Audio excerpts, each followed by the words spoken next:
Ako po ay 61 years old na, Doc. Tanong ko lang po kung makakatulong po ba ang Ionic sa panlalabo ng kabila ko pong mata. Salamat po, Doc.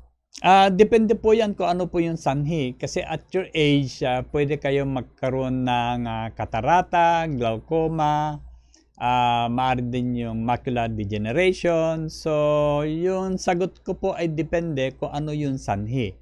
So, ang best nyo pwedeng gawin, pumunta po kayo sa isang ophthalmologist, pasilip nyo yung inyong mata, and then, pagkatapos doon, pasulat nyo yung diagnosis, pasulat nyo sa papel, and then mag-message po uli kayo at kung ano po yung diagnosis doon, tutulungan namin kayo na makorek ang inyong problem.